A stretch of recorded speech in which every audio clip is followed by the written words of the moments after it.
Hey, it's Dylan.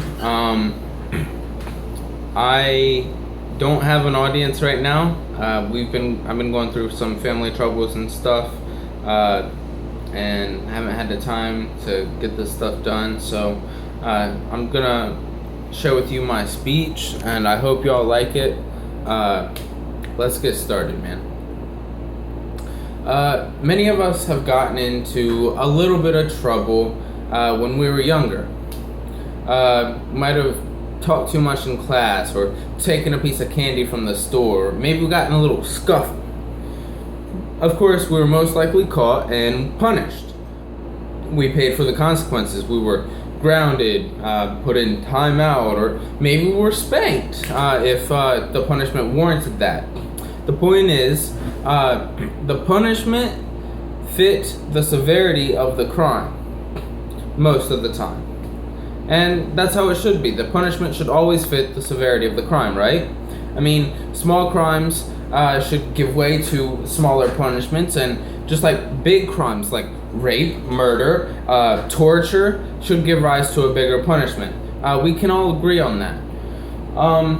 My question comes in, what happens when a big crime is committed by a little person?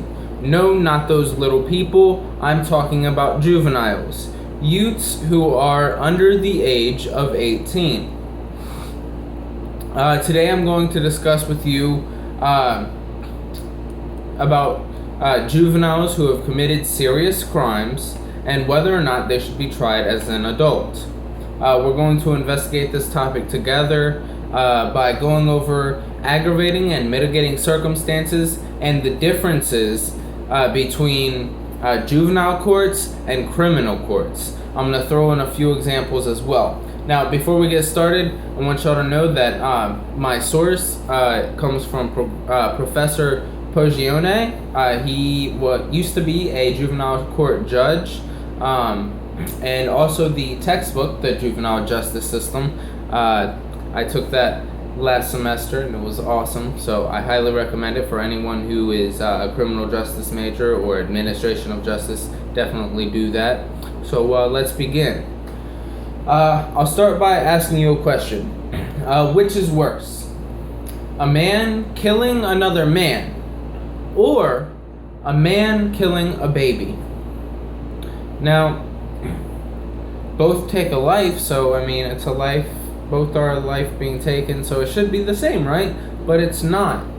The man can defend himself against an attacker, but the baby is vulnerable. Now, the fact that the baby was vulnerable makes it seem worse in our eyes, doesn't it? Like, man, he guy killed a baby. But that's an example of an aggravating circumstance. Aggravating circumstances are factors that can increase or worsen the crime itself. They can lead to longer sentencing and trial, and it can also help determine whether a case should be switched from juvenile courts to criminal courts. Other examples of aggravating circumstances include having a prior criminal record. If you've done something before, maybe something small, but it means that you've had some delinquent acts before. So a prior criminal record, prior violent acts. Prior violence is a huge way to help determine whether a kid should stay in the juvenile court system or whether he should be moved up the chain of command. Of course, another one is cruelty in the commission of a crime. So if they were extremely brutal with that, with the crime they committed, I mean, that goes without saying. And also, finally, substantial planning. Premeditation of the crime is a big factor as well. So if a youth committed a serious crime, the aggravating circumstances wouldn't just affect whether or not it goes to adult court or criminal court, but it would also affect how long he is sentenced in prison if found guilty. So let's go for an example. Let's say a 13-year-old boy stalks his classmate for 2 weeks. He then he plans it in his head what he's going to do to her, and then he acts it out. He sexually assaults her. The fact that he planned his act beforehand would likely, first of all, get him tried as an adult, and secondly, get him sentenced longer than if it had just been spur of the moment, because it's worse. But in my opinion, if a kid wants to commit a big boy crime, then they should go to big boy court and then to big boy jail. It only makes sense, right? Now, you may be asking the reverse. What if the circumstances are flipped? Like, what if they help the person? Well, those are called mitigating circumstances. Any factors that reduce the severity of the crime. They still could serve a sentence sometimes if they're in a lot of duress, but the crime was horrible. Sometimes they'll even get off, like they commit a crime, but circumstances allow them to be free. Let's discuss it a little bit more. Certain mitigating factors or circumstances include insanity, like your state of mind, duress, how much stress are you under when you're committing the crime, a lack of criminal record.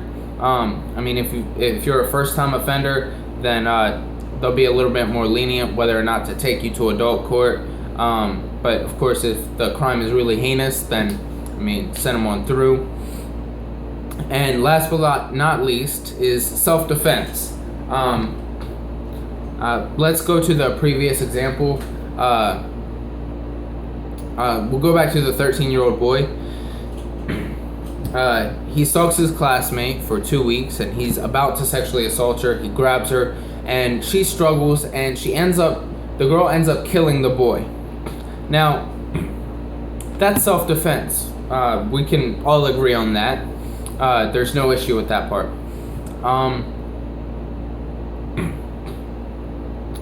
And in all honesty, I'd say that she would have done the world a favor. First of all, there's at least two mitigating factors in this. First, it's self-defense, and the second, the stress. She was under a lot of duress, which makes the murder understandable. I mean, she had no other choice, she felt. I mean, you can't think like, oh, what would I do? I'm about to get sexually assaulted. Let's think about this rationally. No, you think in the heat of the moment and react. So these circumstances have a huge impact on a case. But a few of you may be asking, why does it matter for a kid to go to adult court if he committed a serious crime? Wouldn't the juvenile court system work just as well? And the answer is no. It really wouldn't. Mainly because there are several differences between juvenile court and adult court. Let's discuss a few of them now. We'll go with first, the formality of the proceedings. Juvenile courts, they're informal. They're a little bit laid back. The reason for this is they're trying not to label the juvenile as a criminal. They don't want to put a stigma on him just because he's going to court. Criminal courts, on the other hand, they're very formal. The fear of labeling kind of goes out the door. They're adults. They can handle themselves, and they're not at as a large risk of being stigmatized for being there. Let's look at the second one. The second one is juvenile courts do not require a trial by jury. Actually, you don't need it at all. It goes back to the fact that they don't want to label people as criminals because the jury, they're searching for guilt in the defendant. Also, juvenile courts, they're supposed to be discreet. Juvenile records are sealed unless specific circumstances come up. So you can't be really discreet if you have 12 people standing right there watching the whole case. And finally, and the most important difference between the two courts is their purpose. A juvenile court's purpose is to rehabilitate the juvenile.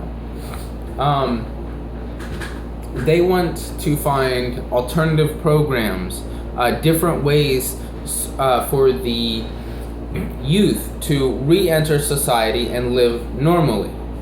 And that makes sense. On the other hand, criminal courts are meant to find guilt and then punish them. So they have the jury there. The jury looks down and they're like, okay, they're either guilty or not guilty. If they're guilty, then the judge will sentence them. They're looking to punish the guilty. So where do we draw the line? Like, how young should you be to commit a crime, to go to adult court and adult jail? It's kind of a gray line, but I have my own opinion, and I'll share it with you. I think we need a national mandate stating that any child under or the age of 14 and older should be tried as an adult for various serious violent crimes. That includes rape, murder, torture, assault with a deadly weapon, armed robbery. These crimes are violent and they're vicious. And the juveniles at that age, they know what they're doing. They need to take responsibility. Also, I'd like to leave the states with the power and the discretion to impose more strict mandates, holding even younger youth accountable. There have been, of course, precedents where this has happened, so I'll leave it to the states. But I'll let you decide what you think should happen and whether or not I'm right. But just imagine this. Imagine a world where people are held more accountable for their actions. Criminals are punished for what they've done. The world is safer. We are safer. Evil is locked away. Now, how can we change something right now? Well, we start talking to others about this topic, spread the word, see what they think, and then we unite and then we take action. Okay? We go straight to the politicians after that and then get them to change the laws, baby. Thank you very much. My name's Dylan, and again, I'm sorry for not having any audience members and for being late. Sorry about that. Okay, and goodbye.